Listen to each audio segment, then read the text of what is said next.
of all you people. All you people that I had anything to do with, I am so proud of you for sticking with it and carrying on the arts to other people. Kudos, boys. You know, you're right, Jay, and Jim Harrison really started something. He really did. And you look at this, however many generations removed from him, it's still in play. It might be a modification here and there, but it's still the integrity of what he started here in town. When he and Lindell came to town in '64, there was like one or two dojos that had been here, and they raised the bar. Dick Yenny. They set a standard that everybody's been trying to achieve ever since. And that was the bar. Lindell in judo, Harrison in judo and karate. You know, we couldn't have had a better instructor. I don't think we could have. I walked in there. Let's see. I was in group. When I got out of group, came home, I got into archery. I was an extremely good archer. I shot tournaments. I shot against police gun pistols. I could hit aspens at 30 yards. I could shoot in the dark. So I really loved that part of it. So one day I'm driving down the street and I see Bishudikan sign up on Wardell, and I walked in there. It was during the day, and Jim was a carpenter, really good carpenter. What? And he was building the deck for the dojo, mat, tires and all that. So he was building that. When I walked in there, he had on a nail apron and a hammer in his hand. And we chatted, and the rest is history. I went with him, and then Jimmy Koch showed up, and George Boy showed up, and Ned Day was already there. He was living down in the basement, like a gopher. Anybody that knows Ned, you know what I'm talking about. Ned was living downstairs. He lived in the dojo, and he was probably the most dedicated karateka of any of us. I mean, that was his life. God bless him. I miss him. I never did get to see him again after I left. And Ned and I went to Memphis, Tennessee, and worked at the Empress Health and Spa together. We moved down there together. We lived together. So we were really pretty good friends. And then it was after the Empress Health Spa, I lost contact with him, and we never did catch up again. Then Bigsby came by. I think he was in the corner of the basement that Ned threw all of his dirty clothes at. What year was this? 68, something like that. 1968. Mid-60s. Is it? That sound right? Yeah, I actually started in '64, and you were right there. But culminated in about '68. I think '68 was when he went over to Ranchmont. Yeah. '64 to '68 was on Warnell. So tell us the story about Mark Payne from the first days, because I'm sure you three trained Mark. We pretty much trained everybody. Yeah. We were the only dojo at the time. He hadn't opened up anything else, and all those guys, they all eventually trained under us for a while, and then Steve took over the Kansas spot over there, Mission. and he took some loyal people with him, and they all kind of smoked the dope, sniffed the coke. Yeah, a few too many things. Yeah, Mark started when he was 16, if I'm correct, at Ranch Mark. I gave him his first lesson. And, Remember, he came in a white T-shirt and said Mark Payne on it because he didn't have a gi. is that right? Uh-huh. so we pretty much trained them all. They all just kind of like like fruit from the trees, rolled out and multiplied and did good. And Chuck, didn't you work out someplace before Bushido come? Wasn't there another school you worked out? Yeah, Wayne Knoll. Do you remember Wayne Knoll? Yeah. The Brown Belts? Yeah. Well, he had a school in Overland Park. He'd been working at the Dick Yenny School. yeah, And he got his back messed up, and then Yenny took him over to his chiropractic clinic the next door, and tried, fixed it all right. Never get me on that table again. So he decided he wanted to open up his own school, so he had a little place in Overland Park, and he brought in Takayuki Mikami, who Yeah, was a that's common, yeah. All Japan champion who had been working for Yenny and got crossways with him financially. And then brought in Wally Bartlow, who was a pretty good judo player, who was the Arizona lightweight champ in '63. And I worked out there for about 2 months before Jim came to town. Because Yenny went and told immigration on Mr. Mikami. They picked him up at the school and took him off. And Wally went back to Arizona. So we didn't have a school. And about that time, Jim Lindell came over because he's going to check out this new school. Came in, worked out with us, and I remember learning Tayatoshi from him. That was the first thing I learned. And then he invited everybody over to the Warnell Dojo, so we started going over there, and I was playing judo over there Okay, in '64. okay. Well, Lindell, you mentioned Lindell. Jim Lindell and Jim Harrison were partners. What had happened is Lindell came to Kansas City, and he actually came with he was a judo instructor, and he came with another karate guy. And the karate guy, I don't know if he hit the booze or what, he didn't work out. So Who was Lindell that? called St. who Louis. was that? I don't even know what his name was. He wasn't there for very long. It was down on Troost. And so Lindell called St. Louis and said, "Here, now, hey, I need another karate instructor." So Harrison volunteered. So Harrison came up, and Jim Harrison was a brown belt. My first class with him, he was a brown belt. Very dark brown belt, if you remember. And but Lindell, Jim Lindell is still alive. Jim Lindell is 92. I have lunch with him every month. Jim Lindell, I got to give him credit. First of all, Lindell probably should have gone to Hollywood. Lindell was a strikingly, I don't like guys. Lindell was a strikingly handsome man. He could have been a stunt man. He moved to Sachis. He could have been a leading man. He just had the package. And Lindell was just a gifted athlete. Now, what happened was they didn't get along. They were polar opposites. Lindell was so easygoing, and Jim wasn't. So they split, and Lindell went over to Independence, and he had a dojo over there. And then in '68, there were riots in Kansas City. Yeah. And the police came to Lindell, the police department, said, "Look, we've got these riots, got social unrest, and our police officers are taking out their batons and whacking people, and they're kicking them and they're beating them up, and we've got all kinds of lawsuits. Can you do something to help us avoid these lawsuits?" He said, "Yeah, I can do that." So he goes, he said, I'll put something together, I'll get back to you in a couple of days. Judo 101, holds, few sweeps, takedowns, and goes over and demonstrates to the police department training headquarters. They hired him on the spot, made him a policeman, had a career as a trainer, and distinguished himself with these techniques. And he was so good, they literally sent him around the world to train.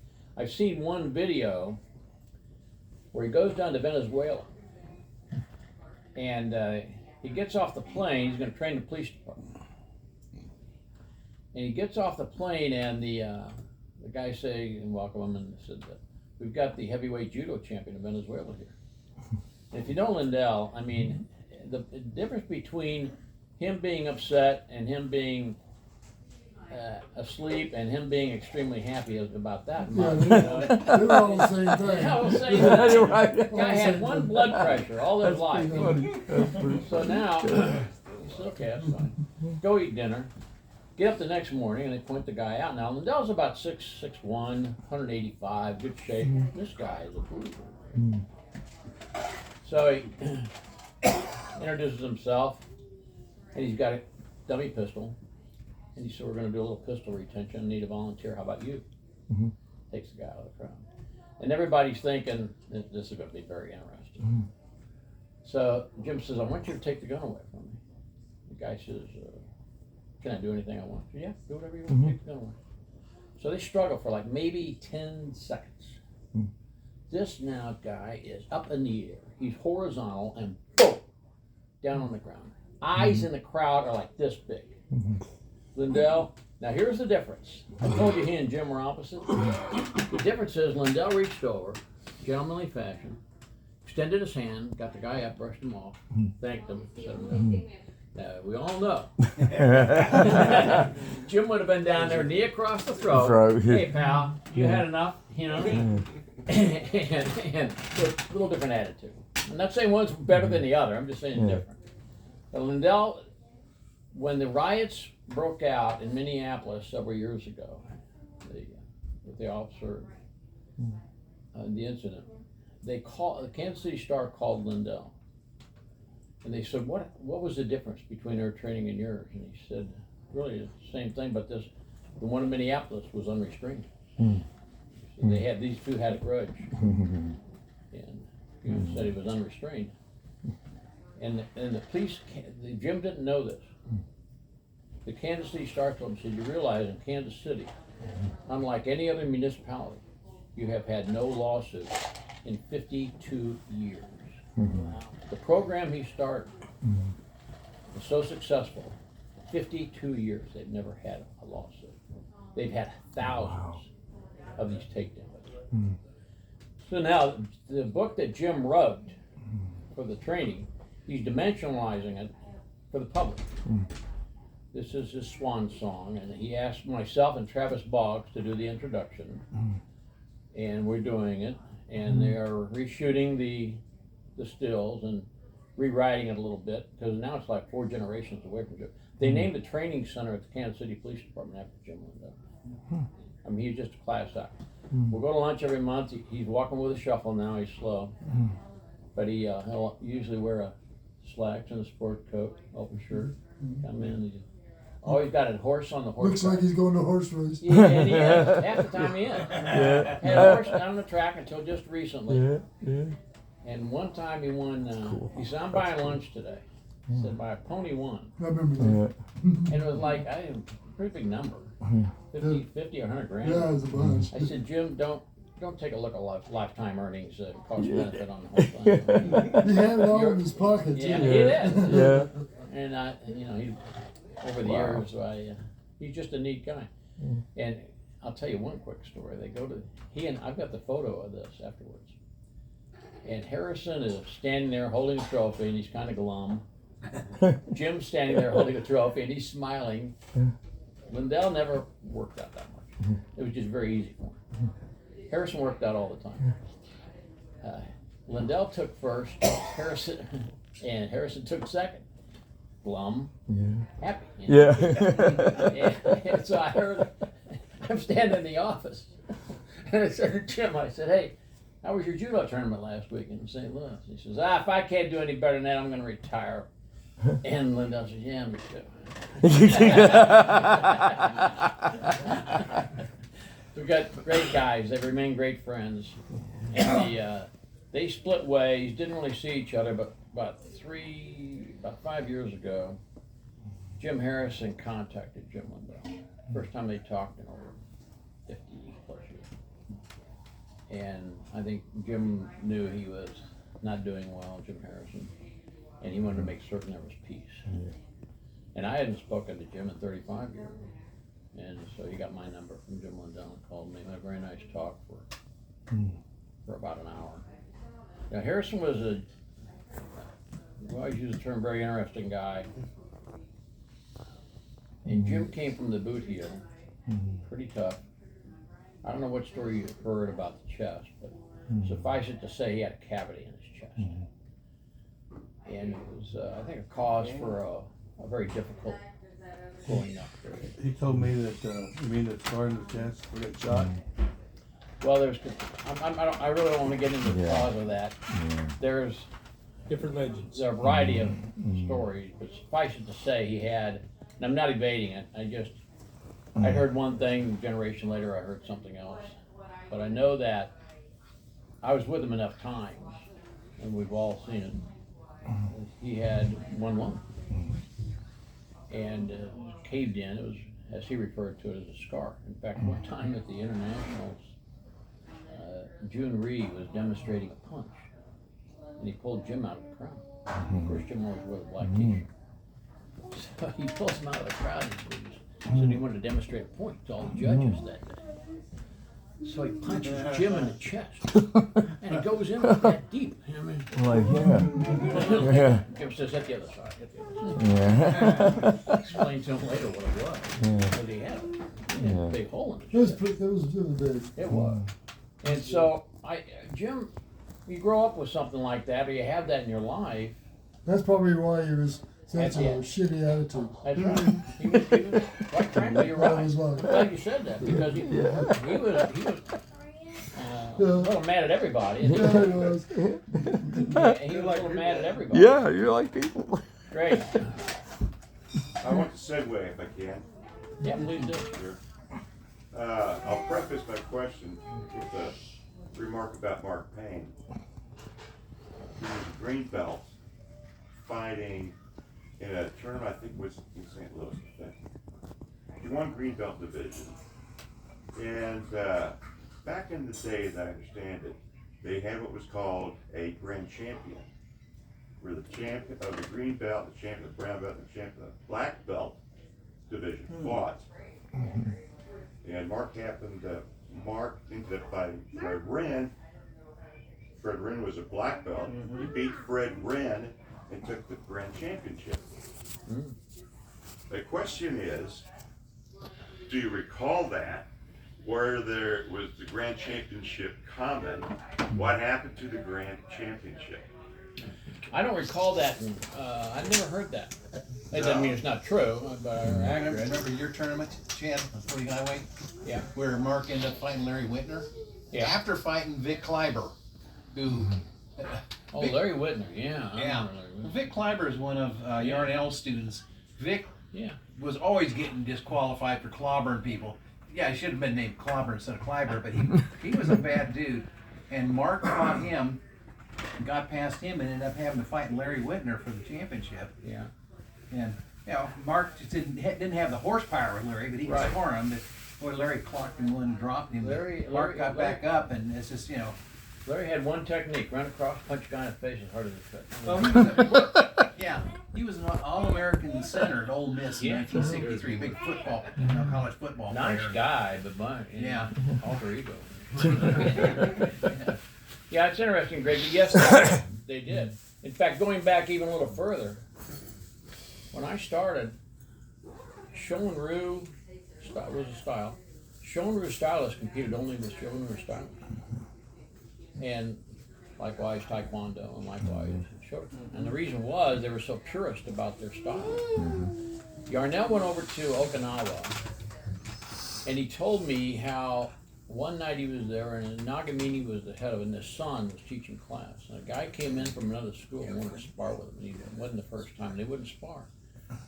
And he said the reason they wouldn't spar is they didn't want to show him any other technique. They didn't want this guy to see the technique, which sounds extremely provincial. Our way of thinking. Yeah. But they were so Master Symbols iconoclastic about that. Yep.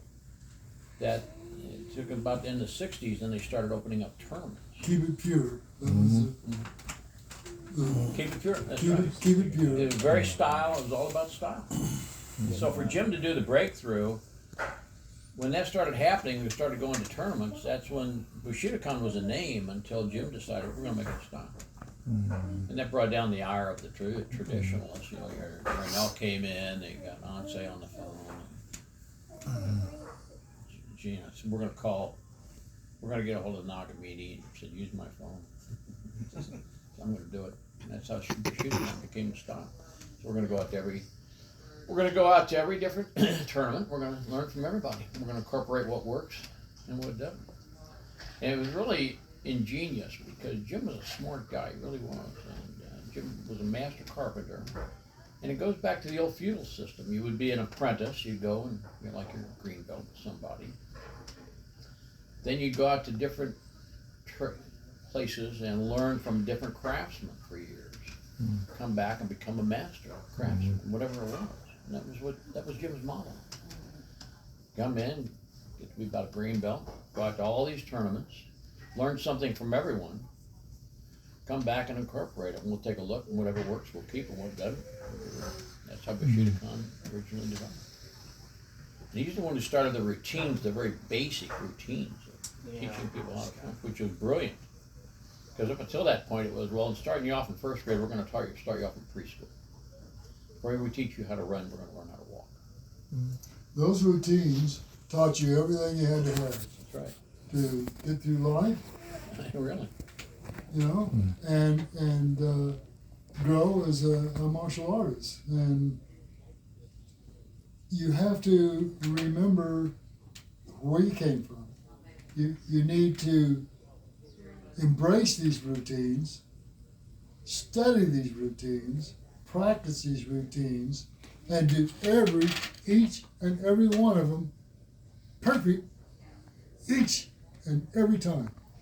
Anything outside of that is a waste of your time and your energy. So rethink your basics, because your basics is your future building blocks for everything that you do. These Orientals were smart when they made karate. It's scientific. They know where, say kids, how do you do it? Look here, all this comes down together in a big, strong pole. 2 knuckles, devastating. Fuck, we didn't know that, you know? But you do now, and that's how you learned it. So your blocks, your strikes, your blocks are weapons. We learn to brutalize people's arms. You stick your arm out there, you hit a punch, I'm gonna break it. So rethink some of your block. You have to block. Learn how to stop things blocking instead of backing up, running away. Being able to stand in there and do your thing. I have a thing to say about people. Think about people. Look like George. George, big, long, tall arms, big, long legs, all you guys. So what do? You don't stand there with George and let him have that distance. You understand what I'm saying? You have to have your own personal distance that you can respond and react to. It's a decision reaction. Surely you've heard this before. Decision reaction. That's what you have to do when you're sparring. So the person who's going to hit you, he knows what he's going to do. So all he has to do is send it. But you have to see what he's doing, and then you have to respond. So there's an instant of time between those two elements that you have to do your reaction. You understand what I'm saying? Yep. Yeah. No? Yeah. So you need to work on that. Stop these blind kicks. Blind kicks are going to get you killed. You know, you're going to throw a blind kick, somebody's going to sweep you, face plant you in the store, the cement outside, and you're going to be over. So stop these blind kicks. Stop taking so much punishment to the head. You only got one head. It's got a lot of shit. Long time. When you get as old as I am, you got a lot of stuff in there you don't want to lose. Yeah. So stop these blind kicks. Pay attention to what you're doing. And big long legs. Don't stand out at the end of them and let them kick you. Yeah. Yeah. Understand? You move in. You just move. It doesn't take much. See how long that leg is? Half that leg. Half that leg. You stop that, he can't hit you. Little big long arms. Get in there. Don't tell them everything. Stop that. Stop that big arm. Yeah. They can't hit you because they don't bend that way. Physically, they don't bend that way. So take advantage of that. Pay attention to your opponent and what they're doing. Watch their chest. Arms and legs are connected to the chest. The eyes aren't gonna get you. Yeah. The hands and the legs are gonna get you. Watch center mass. React to the center mass. Because everything else is connected to it. And adjust yourself accordingly. Am I making sense to you? Yes, I'm absolutely. having a deja vu moment because I heard this when I was 15 years old. You went to class. What are you looking at? You just heard why this guy is as good as he was. This guy was one of the best. I mean, I'd put him up there with top 10 anytime. He really was. I'll tell you something else. One reason he was a little ahead of the curve. The night Kennedy came on the air and spoke about the Cuban Missile Crisis, this guy was sitting in a rubber raft off the shores of Cuba waiting for the stop. Wait, Did you I've have a seen a cigar? few things that I certainly hadn't seen. Karate for me was kind of fun and games, let's score a Yeah. point. This guy, it's kind of like if somebody's going to hospital, it ain't gonna be me. And we got him Yeah. following suit, and guys like Yeah. you coming in. It was a little different ballgame. This is exactly the computer that was working, and why he was so far ahead of everybody else when he stepped into the ring. One thing you said at lunch the other day with Lindell, recounting your Joe Louis fight, I'll tell you about. Jay scored the first point on Joe, and so did Harrison. And Jay said something I never heard him say. He said, "I always wanted to get that first point because I knew if I got the first point, I had the advantage." I won. Or Cold it bore was shot. done. If, Cold it, bore if it shot. was real, Yeah. it was done. over. Yeah. So What'd you get Joe with? Do you remember? Yeah. I remember Yeah. spinning back, Yeah. spinning Spinning? wheel kick. And let me tell this story because I was sitting down there. This guy's my hero. He really is. And so Joe was so intimidating.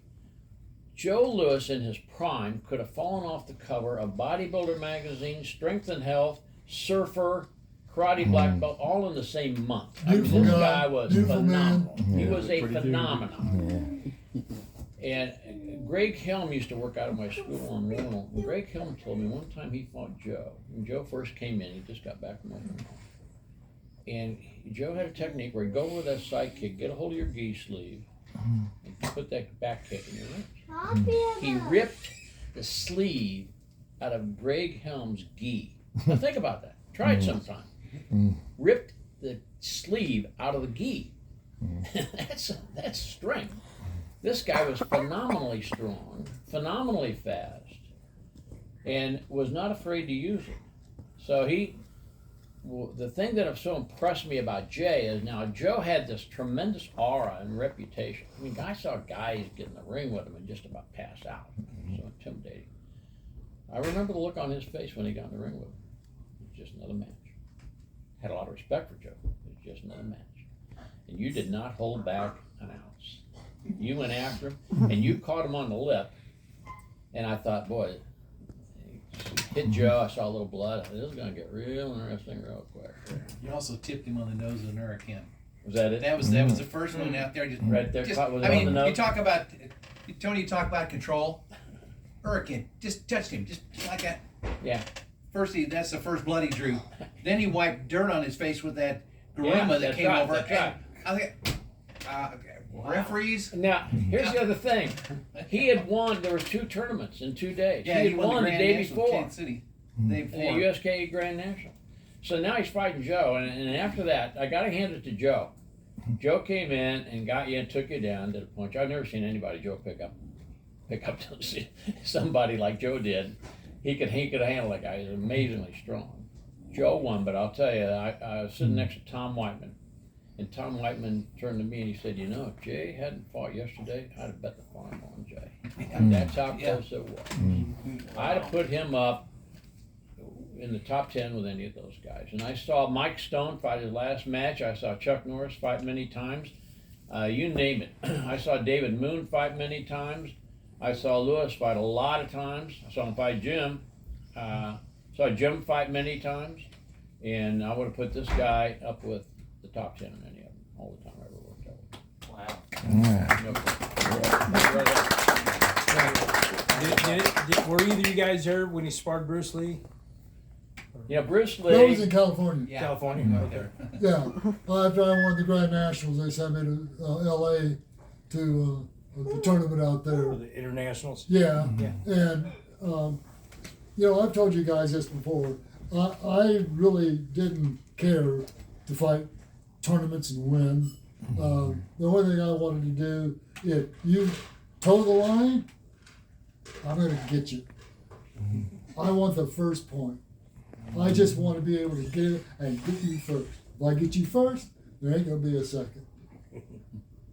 I just guarantee you that. You're going to get struck by lightning. But so I just always went for just the first point, and I didn't care after that whether I won, lost, didn't make any difference to me. I won in my mind. I did what I wanted to do, and that's just kind of how I fought all my matches. I never went in there to be a grand champion. I never went in there to beat anybody. I just toed the line with whoever stepped up there. You're gonna get it. You fought Roger Green. Jim went and told Roger at the beginning, don't line up with Jay. Don't line up with him. Okay? Who said that? Who said that? Harrison told Roger Green, Oh, not line up with Jay. Okay? Tournaments gave him a reason to get you. Okay? And he did get you. You knocked Roger out. Okay? Knocked Roger Green out. Roger said, I completely learned from that point on. You know, like that. But yeah, he dropped Roger. I got to give credit. You're right. I got to give credit also to Roger Green. I was a referee, Oh, well, yeah. and you had not fought in about, if I'm correct, in about a year or so. You came up to me and said, I think I'm going to jump in there. And you did, to the chagrin of many, I might add. And so you went in and you were, instead of being as sharp as you always were, you were a little bit off and delivered one to Roger, probably a little more than even you intentioned. And Roger was pissed. Roger took a pretty good hit. I gotta hand it to him, he just took the hit. And he had on these, if you remember, they were, before the gloves, they were like a little pad. Protex. 4 ounce. Whatever they were. Protex. Yeah, those things. And I saw him go over to his partner and take these off. Oh man, here we go. And he came over and he caught you. So the score was even, and then he unevened it.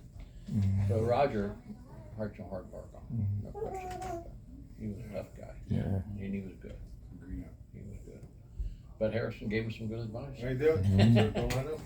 You know, Harrison devoted his life. I always looked at him like, when he discovered judo, his life changed. Suddenly now, that was his equalizer, and then karate grew out of it. And he was just a pioneer of it. And he was, I was having lunch one day with Jim Lindell and Travis Boggs as we were working on this book.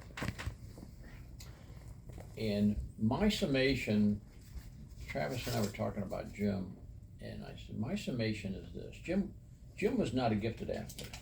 And I had dinner with his widow last weekend. She initiated this very same conversation.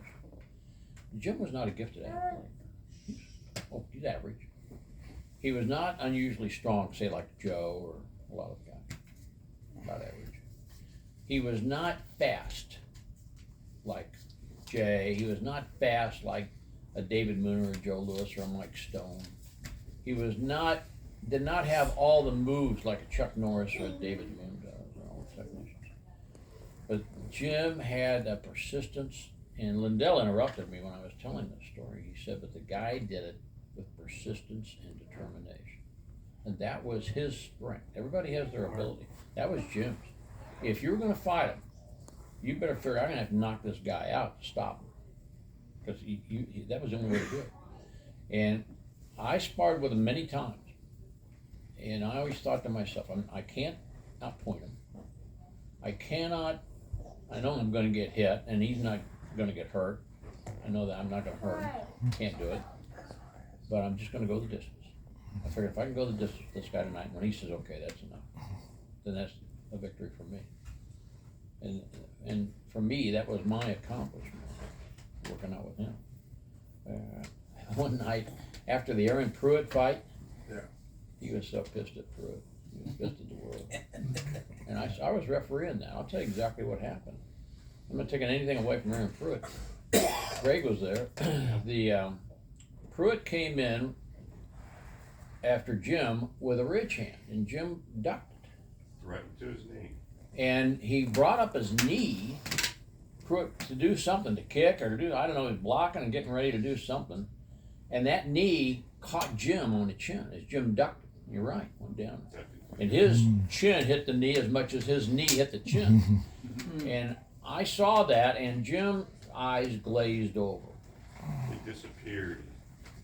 They Rolled back into his glazed over, and I jumped in between him and Pruitt and took my liberties as referee, and I gave him quite frankly, I gave him a long count. And he kept saying, "Get out of the way. Get out of the way." 2. Get out of the way. 3. So finally I got out of the way. I know how far I could push it then. Got out of the way. He tried to take Pruitt out the window. They had those wooden bars. I'm serious. He tried to take him out the window. That would have been a long drop. And those wooden bars over the window, and that's what stopped it. Busted the window, the plastic window. So he didn't come in for the next couple of days. He was pissed.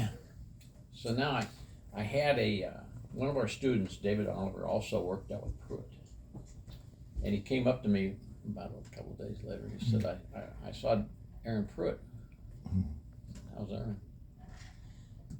He said, Aaron had his, I said, what did Aaron have to say? He said, Aaron says he could beat Jim, but he'd have to kill him. Yeah. And I said, tell Aaron that's exactly the point. Yep. You'd have to kill him. Yeah. That was Jim. I mean, he was just as tough as I mean. Ed Daniels, Fred Wren, Alan Epstein, they'd all tell you the same thing. Chuck Norris, one of the toughest guys ever from home. And you just didn't. You better figure out stopping him. You just had that tenacity. Pruitt wanted to quit.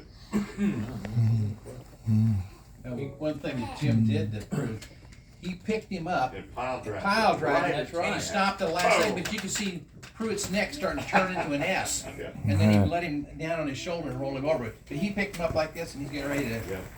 drive him right through the mat. Yeah. I forgot about that. There was a big to-do about that, and Jim, stoked the fires, quite frankly. About that. And, but the interesting thing, something happened. And about a year or two later, there was a tournament, Pruitt was there, and Jim didn't go. I don't think he was out of town or something, and he sent over, maybe you were one of them, and Bray Patton, and somebody else. Now, if there had still been a grudge, there would have been a bounty. Anyone who knocks out Pruitt, I'm going to give you $500. No. And there wasn't. Somewhere along the way, Jim and Pruitt, I think, made peace.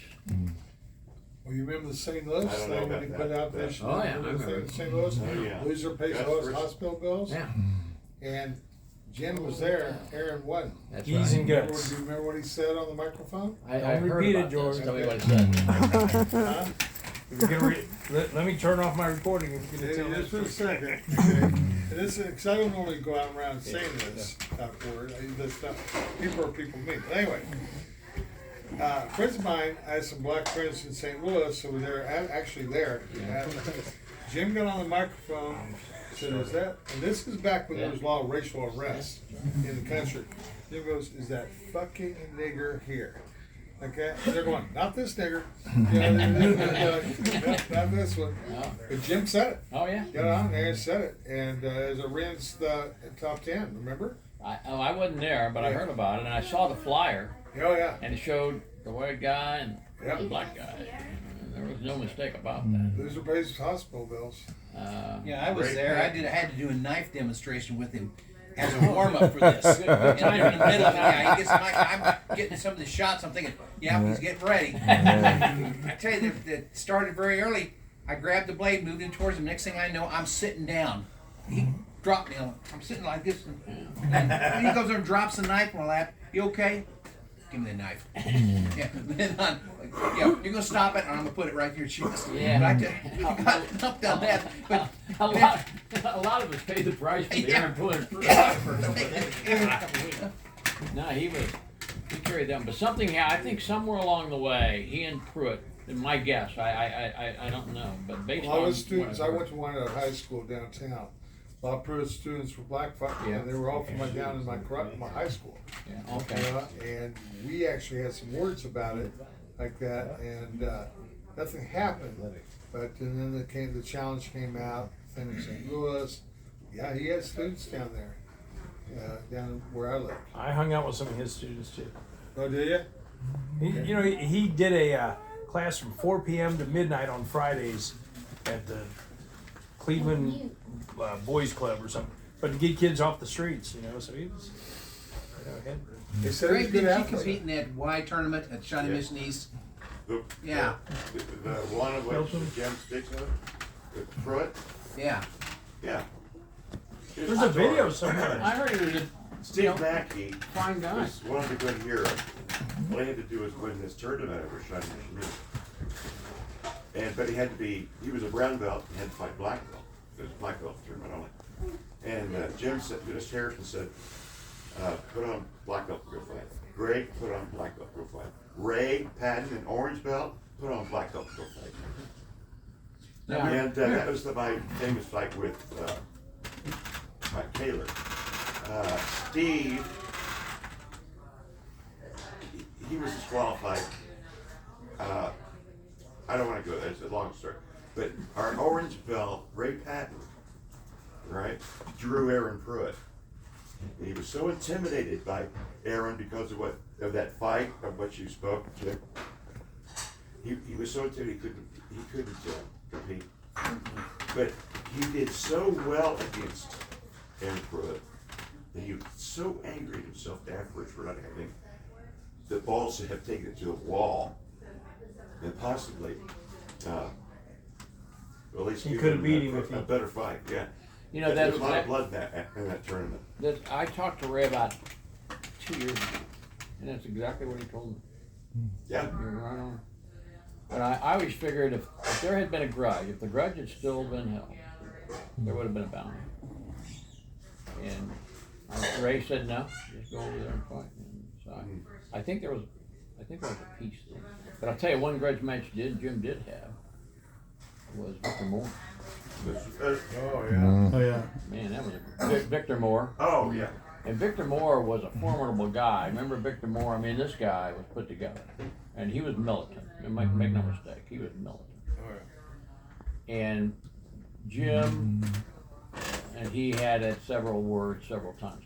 In fact, Lewis and Victor Moore got into it in Kansas City, if you remember. And Victor They had a three-way. They had a trifecta because Moore beat Lewis down in Texas, and then they had another and the rubber match was here in Kansas That's City. right. Joe had the flu. Joe was really sick, and it was an exhibition, and he went down there, and he went ahead and fought anyway, and Moore beat him. And, it sounds like I'm making excuses, but, because Moore was a tough guy. He was a really tough guy. He had a match with Moore in Texas, one of the worst kickboxing matches on the continent.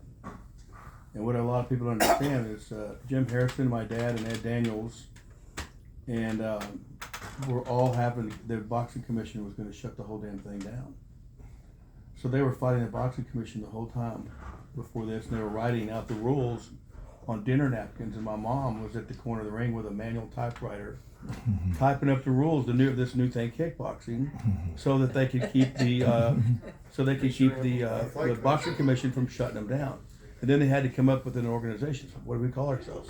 And of course they're all their colorful language would come up with something probably not rated G, but they had to have a promoter. And back then you had to have a promoter that was bonded for several $1 million.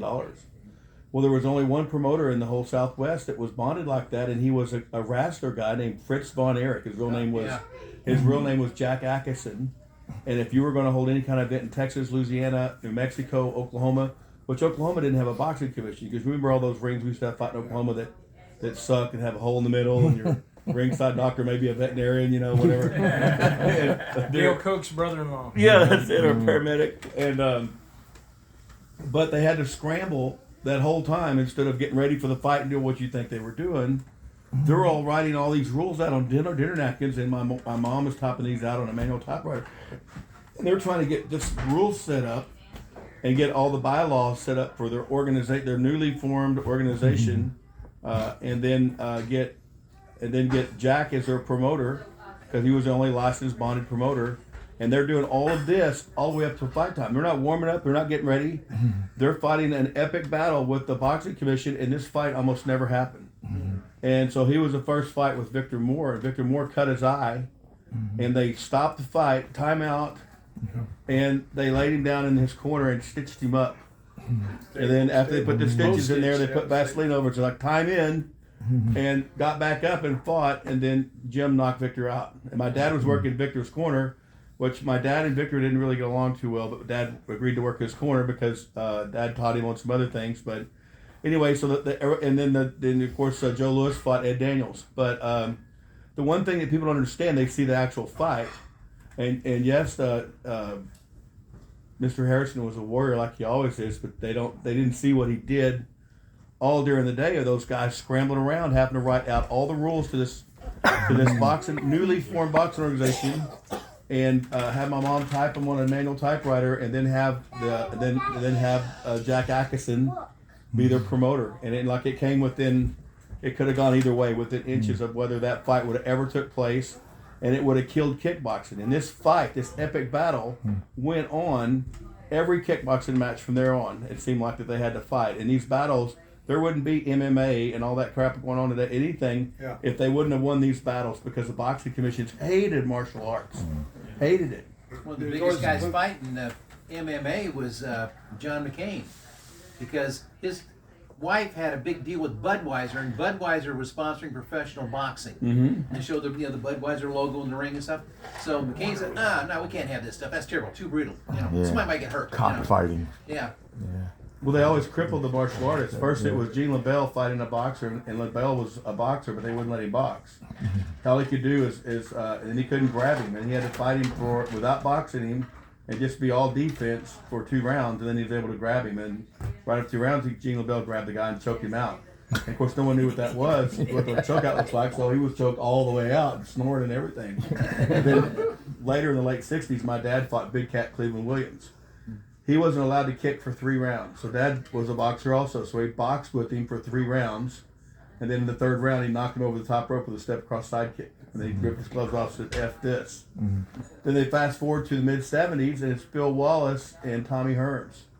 And then Bill Wallace is supposed to move around and box with him for 3 rounds and then kick after. So every time they did this, they always crippled and handicapped the karate guy to make him the loser. And we were always like boxing or karate. Exactly, and we were always the bad, mean, portrayed as the villains, the bad guys. But anyway, going back to that big, a lot of people saw the fight, or heard of the fight, or saw the fight with Mr. Harrison. What they didn't see is the fight that he had during the day with paperwork, trying to to try to keep the boxing commission to kill that.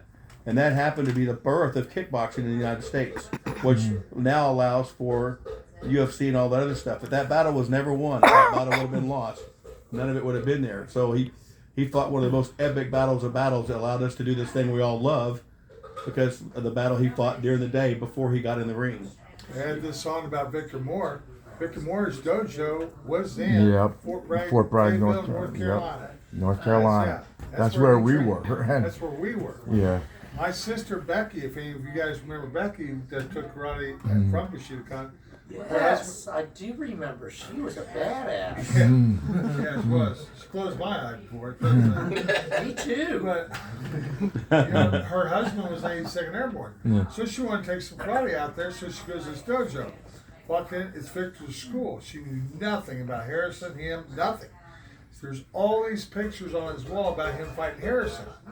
And she goes, well, who's this guy? And she goes, oh, some guy I just had to take care of him.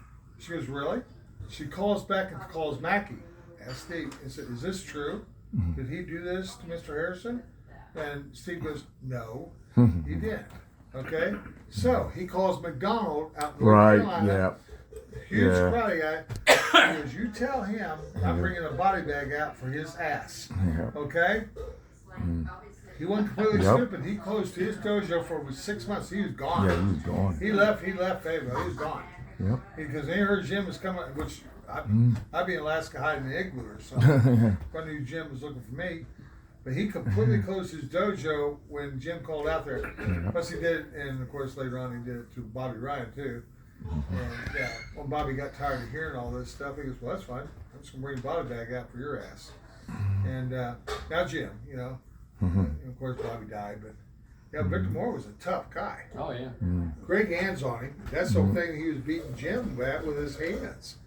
Well, he was boxing. Boxing, yeah. Him and my dad was trained with Archie Moore, the great, the old mongoose in San Diego, California. That's how he would. They would. Dad was a boxer before. That's he trained with Archie Moore. Then Victor Moore went out to San Diego for a year and trained with the old mongoose, Archie Moore. Dad even sent me out there to train with him.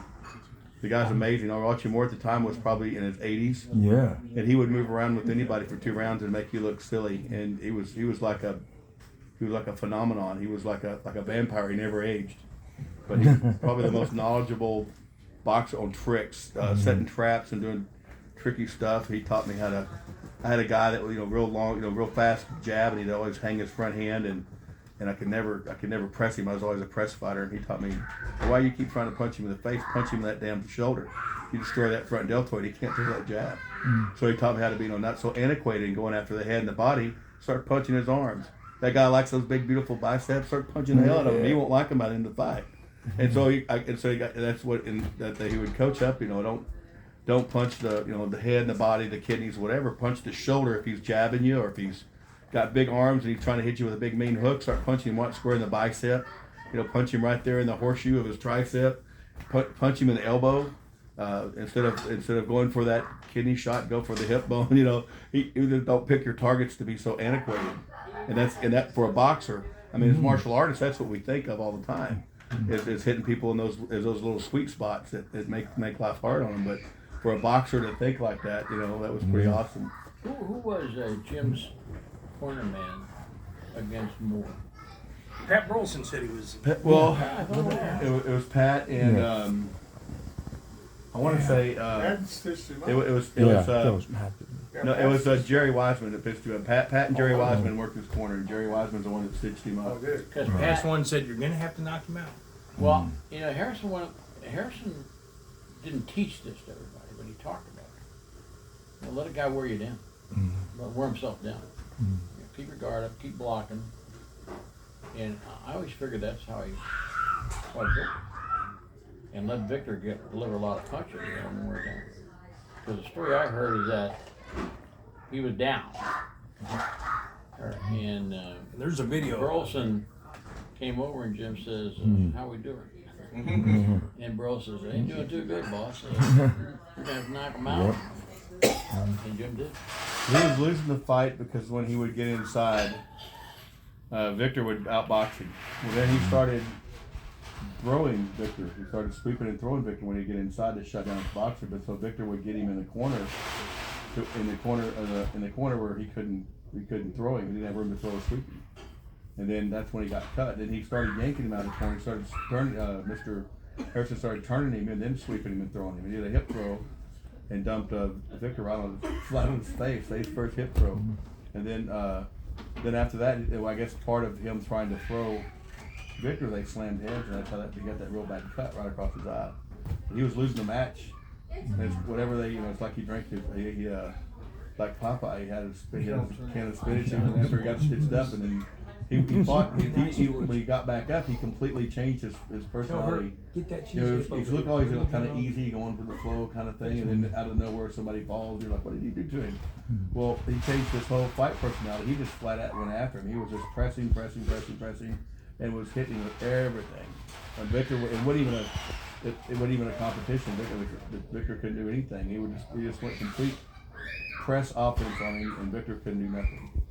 Yeah, that's interesting. And it's pretty neat to hear you talk about that, because I always thought Jim had 2, maybe 3 signature fights, and that was one that really personified. And there's a video of it that his brother, I think, is the one that found it and posted it, so it's out there.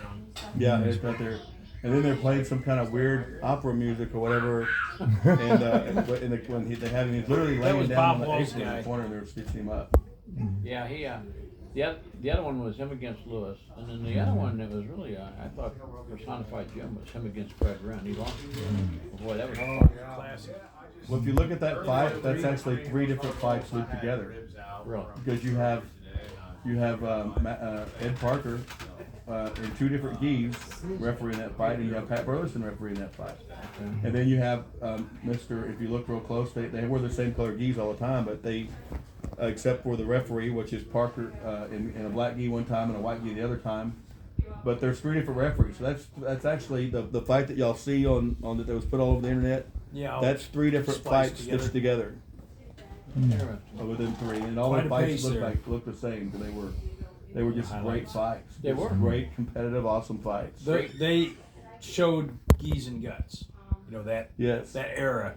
Boy, And I there's a guy that George is associate producer with the guy that's going to make the last Chuck Norris movie. Or, he's a movie guy. And I've known him for years, but he was down there at Roger Green's, and I told the story.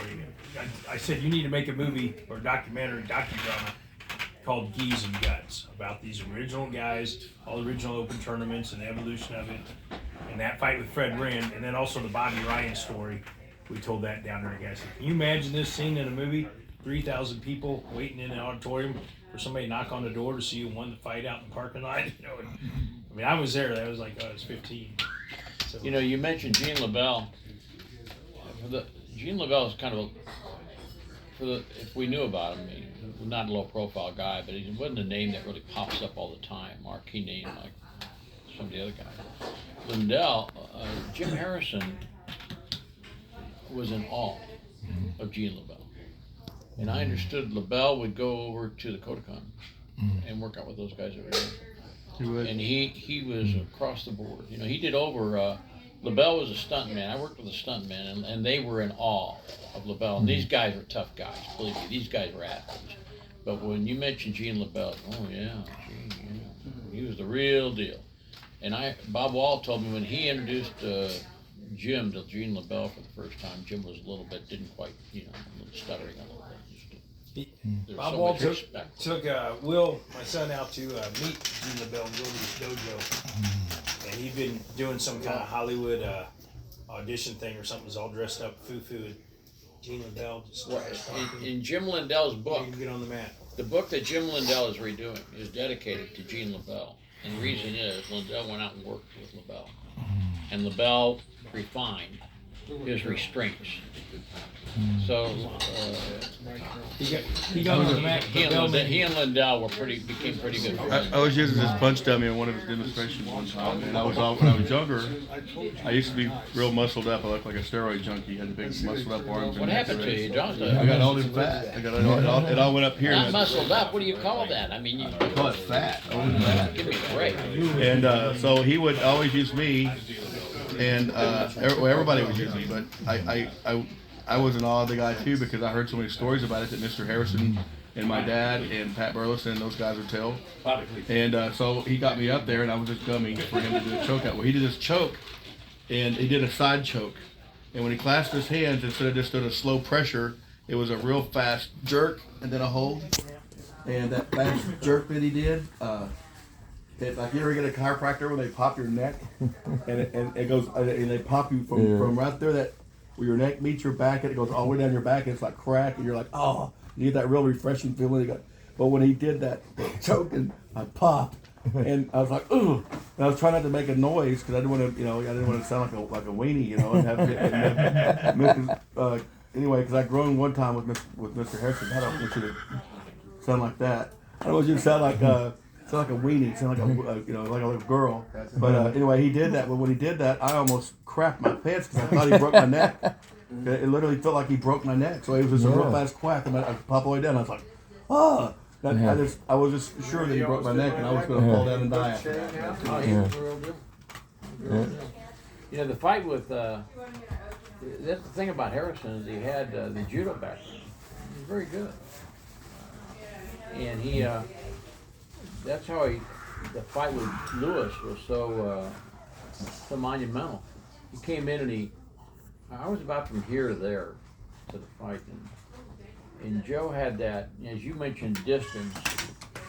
I think you'll agree, Joe was really a master at distance. Well, he knew, step one more centimeter that way and I got you. And we'd stand there and just watch that. And so Jim knew that, and Jim was watching his distance and made his move and came in and his foot swept him. Yeah, you don't see that in karate at that time. And here's Lewis sitting on the floor. Boom! He's sitting down on the floor. I'll never forget that.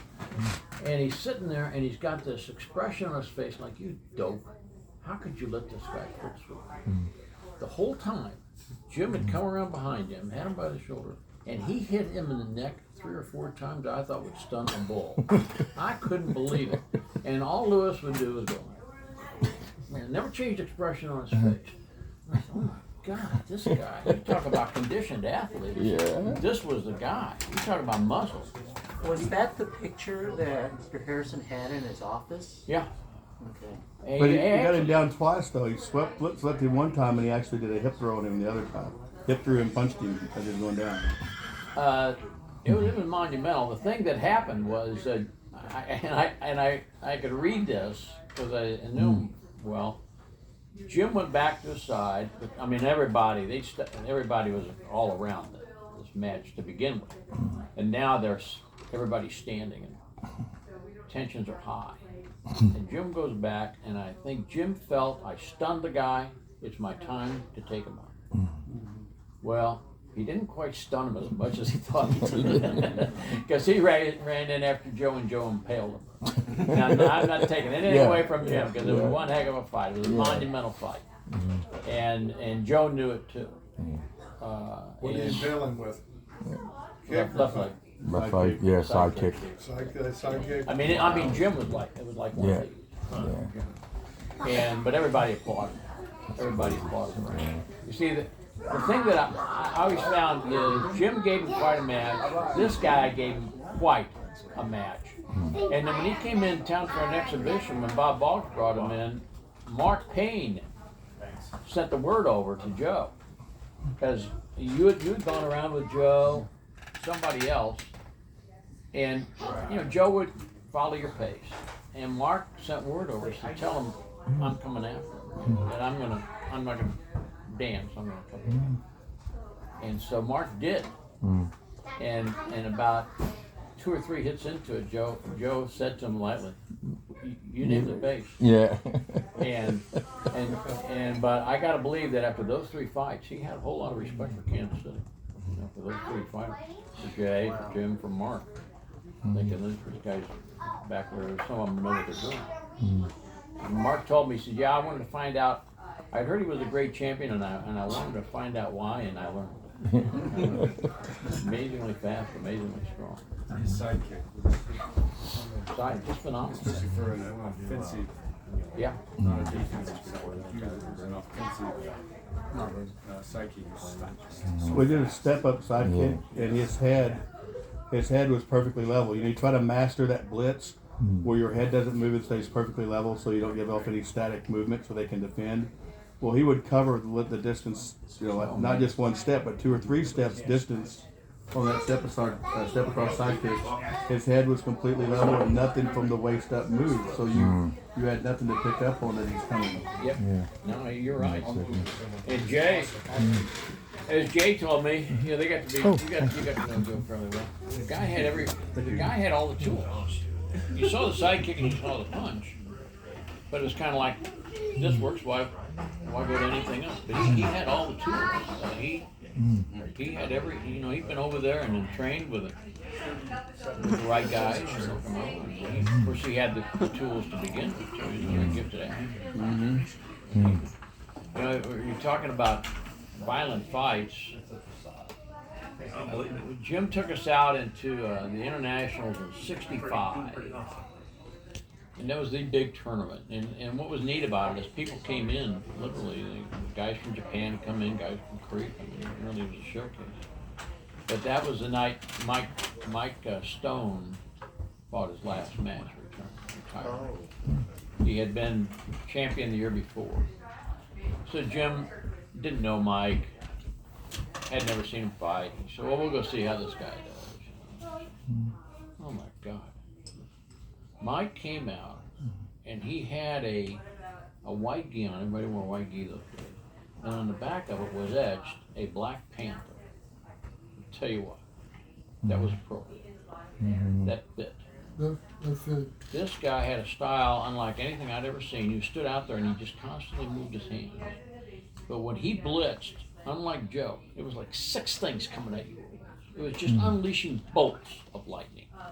And I saw him fight a guy who was probably 6'4". And the guy was good. He fought all day to get in the finals. And Wide World of Sports was there to film it.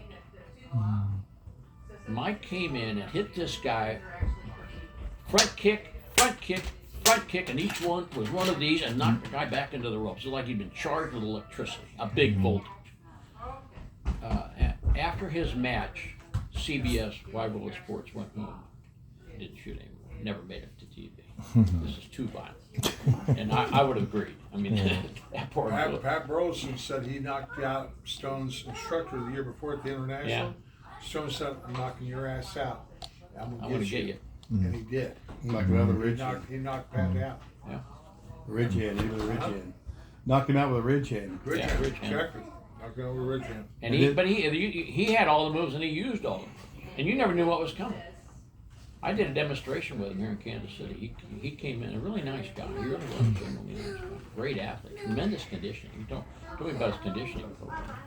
One guy wanted to fight him, and Mike said, okay, and he was going to fly in to fight him. Mike said, that's fine. He said, come on in. And said, well, first of all, we'll work out.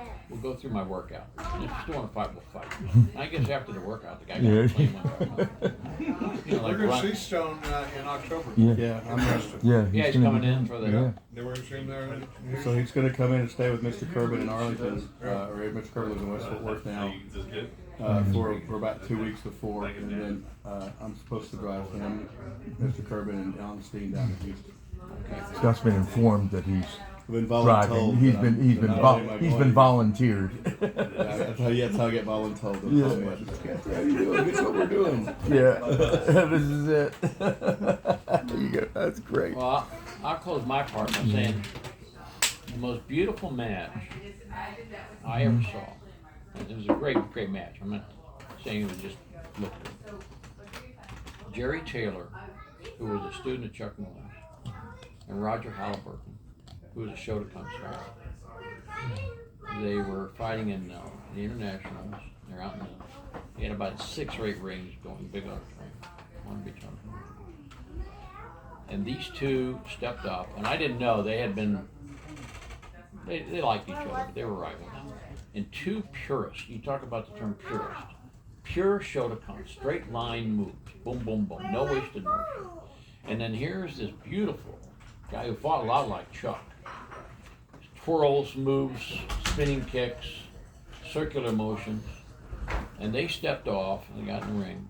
And after about the first exchange, the announcer came on and said, we're going to stop all the other matches. He said, I want everyone to focus on this match. These 2 great fighters. I saw traditional moves. You'd have thought it was choreographed, and it was not. It was 2 of the most beautiful karateka, exquisitely executed techniques I have ever seen in my life. And I mean, but none of it was rehearsed. It was the real deal. I can't tell you who won. I forgot who won. We were all just mesmerized. And the whole auditorium gave him just an absolutely standing ovation for I don't know how long. It was just captivating watching these 2. It was like watching any other tremendous athlete execute his lifetime of skills, or a beautifully bred racehorse run. It almost brought tears to your eyes. These guys, they were great. I mean, they weren't good. They were great. They were just fantastic. And that taught me, if you have the technique, you can be 5'8", but if you got enough technique, you're 6 feet tall. You can be 160 pounds, but if you got enough technique, you're 185, maybe 190. That was the difference. And those guys executed. And you got into the ring with a few of those boys. Joe would have been your toughest match. Joe was tough. Who were some other really George Smith. George who? Smith. I remember him. Big George. Yeah. Where was he out of? He dislocated my jaw. And That's what I remember about him. made me deaf for 50 years. Ooh. Yes. Wow. Is that down in Texas? Yes. I think I remember. I didn't know he. Jay, where was he from down Houston, I think. there? Well, just a big guy. He was, You remember that name? I do. I know him. He used to work out with Everett Eddy. He worked down in Houston with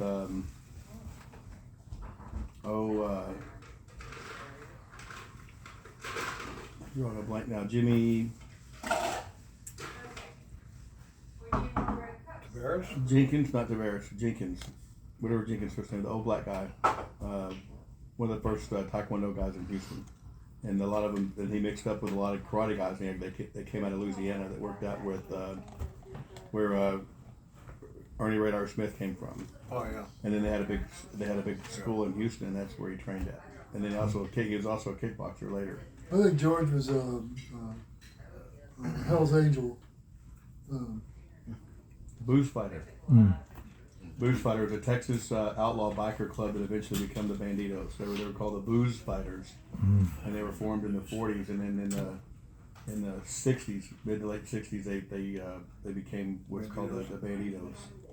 George and I had a couple of really good. He beat me every time. I fought him twice, and he beat me both times. Probably a year apart. What did he hit you with that broke it? Punch. Yeah. George hit hard. Yeah, I remember that name. Do you remember a guy by the name Billy Briscoe? Bobby Briscoe? Billy Briscoe? Yeah. Oklahoma. He was another one, motorcycle. Blue Angel. Yes. Hells Angels type of guy. It's funny talking about George Smith. Tommy Flaherty's first tournament when he got promoted to brown belt. Yeah. First match was against George Smith. George was told, George, you're going to have to win this tournament, otherwise we're not going to promote you. He took it out on everybody. Tommy was the first guy. Bad timing. Oh man. That's funny. He had a really kind of a bloodbath fight with Fred Wren. Him and Fred Wren fought each other, so I mean, they were really. They were trying to kill each other. It looked like they hated each other. They were really good friends, though. But if you watch them fight, they looked like they were trying to kill each other. Like they. Fred Wren was one of the most intense fighters I ever saw. He just nice guy. Well, he just focused. Until he got in the ring. No letting. That was it. You know, that was the switch, and no letting up. He really came out of himself. Yeah, that's right. He was like the people that he liked the best, or the people that he fought the hardest, and had that like growl and all that. He and Harrison were good friends all their lives. They were. I don't know if you guys remember Tom Lichtide, Big Tom Lichtide. Oh yeah. Tom was just kind of like an old hippie guy, kind of laid back and everything. We're going to St. Louis. So he goes, I'm going to tell you what, you fight like a pussy. He goes, I'm going to come out and beat your ass and for everybody there. Tom looked like he was possessed the whole weekend. He's dragging people by their hair, kicking them in the head. We're like, what? And everybody's like, well, who the hell? He goes, are you kidding? I got Harrison Caesar coming to beat my ass. He was like he was possessed. He won. He won the brown belt division, destroyed everybody. Yeah. He You know? was 6'7". He could do every move in the book. He was. Yeah. Just unbelievable. Gymnastic. He was a gymnast. Yeah. Yeah. And just the nicest, most mild-mannered Yeah. guy. Couldn't get him motivated. You felt like a pussy and I'm beating your ass forever. It was ridiculous. Yeah. He was. Oh yeah, that was classic. You know, you're talking about Texas. Skipper Mullen had a great line. He was in town, and he was. We would see these Oriental guys, and I had all the respect in the world for them. Come in and demonstrate, especially in Long Beach. And I was wondering, how good are all these guys? And David Moon was great, and Jack Wong in his prime was very, very good. There's some others you never know because they never. Right. They wouldn't fight.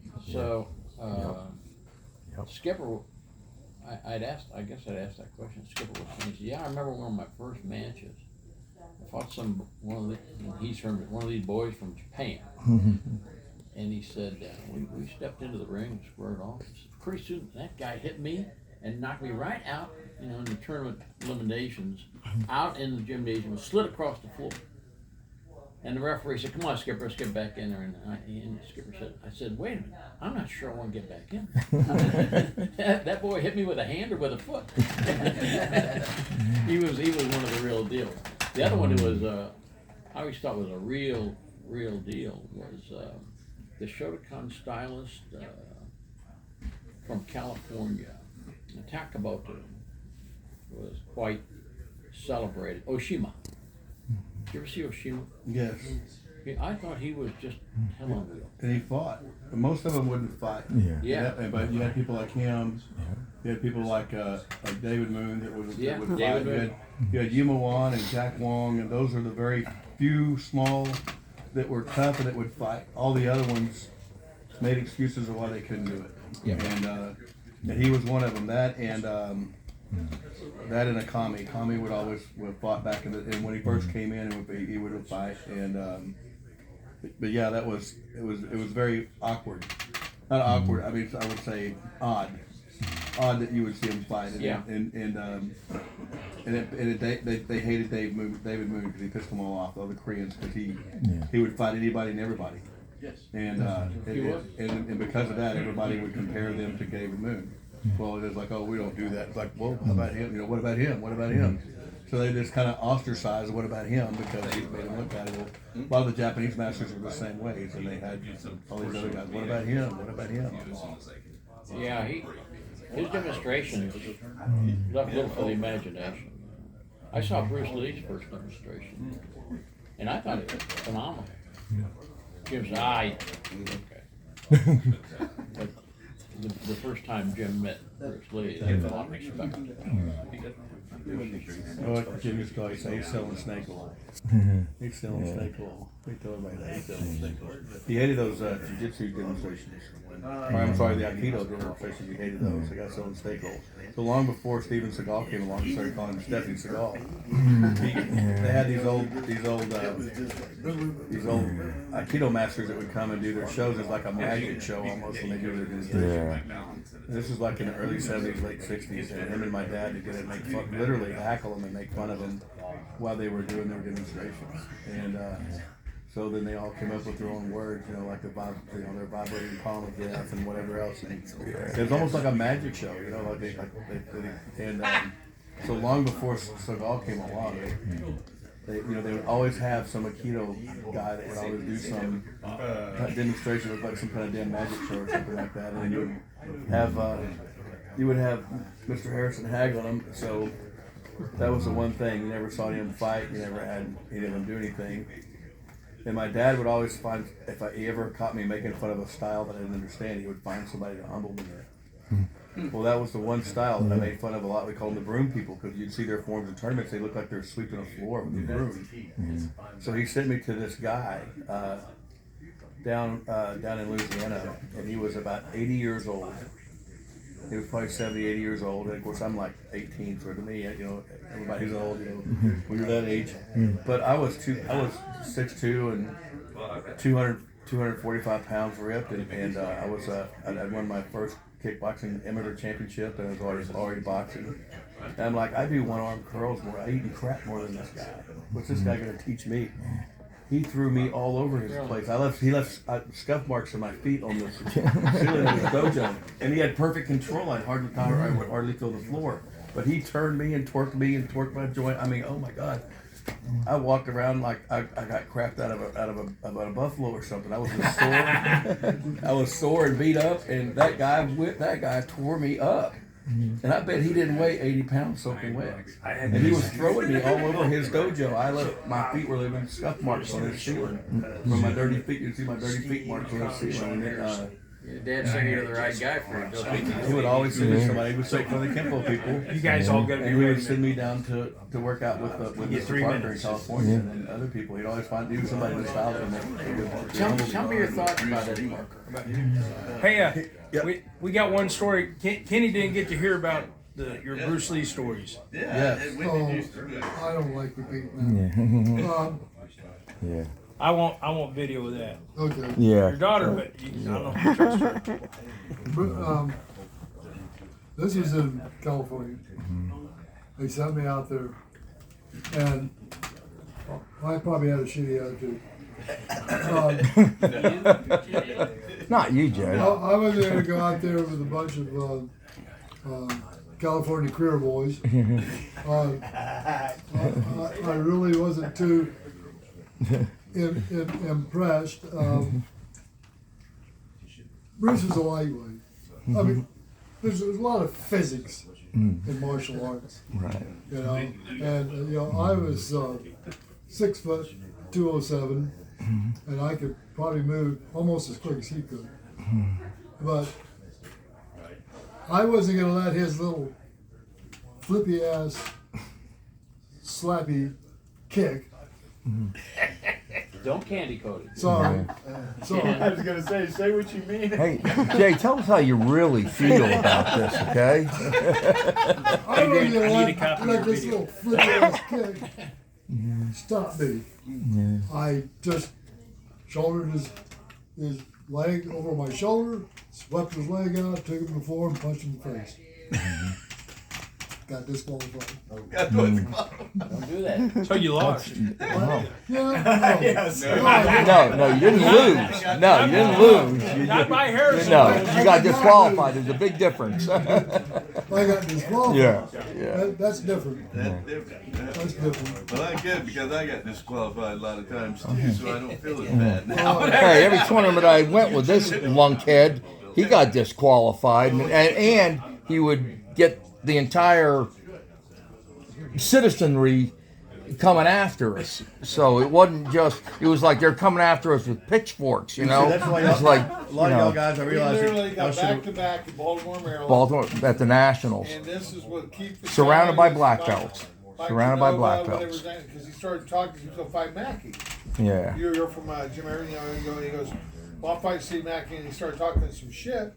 I said, Yeah. Steve ain't here, I am. We can do it right here. Yeah. Okay? And he goes, and then they're all saying Longstreet, all of them. And I Yeah. said, listen, you're not a bunch of East Coast pussies out here anyway. They didn't really care. Now, David was from Jersey, but he got to buy that. Yeah. Spot Harrison. So, yeah. Tactic diplomacy. Yeah. Meanwhile, well, I'm cursing him up a storm Oh, yeah. because And we were mad at each other. we were all mad- drive from Fort Bragg. We're just looking we're- at each other. F you, F you. We right, mad at each we were other. mad at each other all the way up from Fort Bragg because as usual, he's doing his hair. We're late. And he's telling me, oh, don't worry, black belts start, they're going to be at the end. We get in there and they're lining up. And so I had to run to the bathroom, get my gi on, run out there, and then he pisses it. I come out and there's like, it's like the whole world is erupted. I mean, it's like suddenly, it's like a Frank volcano. Hargrove, by I mean, it's chance, crazy. Guy from Pennsylvania.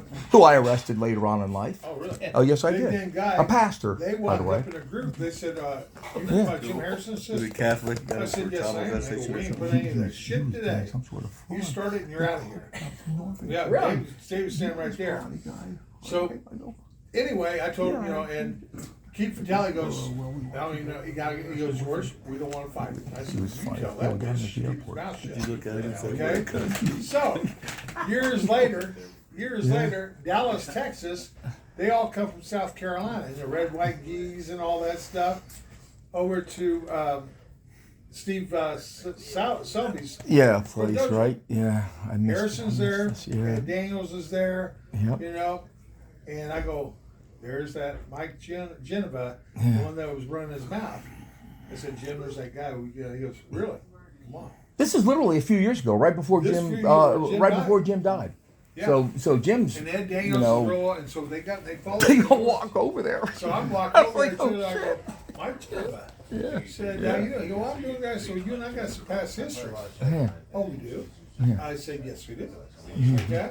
You were running your mouth, and Keith Vitale was standing right there. Yeah, he I remembered. could see his face like, oh shit. Like that. And you know what? Jim's standing behind me. It's like the Arctic blast had opened up. He sent chills, and I'm with Jim. He scared me. And here's Ed Daniels like, yeah, let's do it. Well, I'm sorry, I was a lot younger thing. I said, no, yeah, we were a lot different, a lot crazier. Jim goes, all right. Yep. You know how Jim was? Completely. I had two other times I felt like somebody opened up the Arctic blast And he's scared. I'm scared. This time at the dojo, those guys came and were going to open a dojo down the street. We heard we had to come get Jim Harrison straightened out here. And so I called a Jim upstairs. He came down, and the guys go. All of a sudden, this big guy that was with me goes, "Can I stand here?" When Jim walked around that corner there on Johnson Drive, it felt like the Artie Plastic would hit. I'm like, "Ooh, shit! I got chills." No, I'm with you. He scared me. So the guy goes, "Get your ass upstairs." To the other guy who was going to talk to him, the guy ran up. You could hear him run up the stairs there on Johnson Drive. I was real quiet, and all of a sudden I hear this BAM! And then the guy comes down. He goes, "Let's go, let's go." To the big guy who was standing by the door. I got Jim and Coco'd him against and drove him against the wall. And leaned in his ear, said, "We look forward to you opening your school. We're going to be there every day to work out with you guys." Well, it didn't open. And but you guys know how Jim, I'm telling you, I've never seen anybody who could change so drastically. That's right. Drastically. I mean, like, what? Sean could too. I was gonna make a quick That's right. announcement. At Sean. 7 o'clock, they're gonna eat, and so I just wanted to point. I don't know if everybody knows where the bathroom's at, but there's one there, downstairs, and upstairs that everybody can use if they want to go. You know, if we want to spread it out, we can all do it before dinner. So I just want to let you know, like anybody who wants to, there's restrooms, and you know, just in case we need one. You mentioned Keith Vitale. There's only 3 of them. How good was Keith Vitale? This is the You know, and I've actually saw Keith probably about 10 times. 'Cause I fought a lot on the East Coast when he's from Atlanta. He was very good. Very, very talented, very, very quick, very precise. I liked him. You know, he fight. You know, Seemed like a really decent guy. great guy. Seemed like a great, great guy. You know, There's a lot of people from his camp that were really good technicians and really, we called them style and no substance. They were real purdy, but they didn't have much effect. So a lot of people would walk right through them and hurt them, especially in Texas, because we didn't, a point in Texas was a little different than a point Oh, yeah. everywhere else. Yeah. And so they would never come to Texas, but Steve Vitale was actually a fighter. He wouldn't just the stylist like those guys were. He was an actual fighter, and he would come to Texas and fight hard. So, regardless of what his pitfalls were or were not, he was always really nice to us. But he would actually come to Texas and fight, and he was actually a good fighter. He'd fight on belt tests. He would fight anybody. If they had a bunch of kickboxers working out, getting ready for a fight or whatever, he would show up with boxing gloves and everything, and he was an actual fighter. Where most of the people from his camp were the polar opposite. They were real pretty. They had these real pretty techniques, but they couldn't fight. You couldn't, you could walk right through it, slap it down, walk right through it, and hurt them. funny about the Genova, I said, "Why don't you come out to Midwest and fight? Enough of out here where you guys have this bullshit." He goes, "Well, I've been in the Midwest. I'm in Nashville." I go, "When's the last time you looked at a map, you dumbass?" I'm talking about the Midwest, Missouri, Oklahoma, and Texas. And Okay, we're ready, Bob. it was something. Well, Vitale, I never met him. I was out by that time, but he impressed me like Chuck Norris in his prime. Just a very mild-mannered guy. Yeah. Very good athlete, easily underestimated.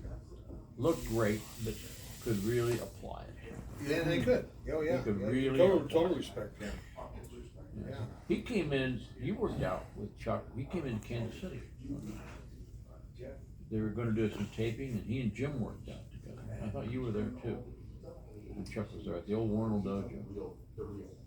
And Chuck knocked Jim up against the wall, spinning back. Oh, did he? Oh yeah, Jim talked about it a lot. See, that guy just knocked me right up against the wall. Told me a spinning back kick. I never saw it. And Chuck, Well, how good was Norris? I never saw Norris fight. I thought he was phenomenal. Really? I really did. And all the technique. It was like what I described with some of the two guys, Jerry Taylor and Roger Halliburton. Chuck always appeared to me to be on a cushion of air. Yeah, on the cloud. Just about that. You talk about smooth with Joe. There's like those feet, he just glided. We got him on videotape beating Joe Louis in one of the tournaments. He was beats there. Allenstein and then he beats Joe Louis. I was there. The black and white film, but I happened to be down by. I saw it. Jimmy showed it to me. and I was down by, apparently not, pretty close to the cameraman, and I saw that fight, and I gotta tell you, pretty close fight. Pretty close. I'm not taking anything away from either one. And that's what Bob told me. Bob and Close fight. told me that when there was that dragon, Bob Wall, they entered the, not the second Enter the Dragon, what do they call that? Return of the Dragon, or Dragon Gets a Pimple, or whatever. That originally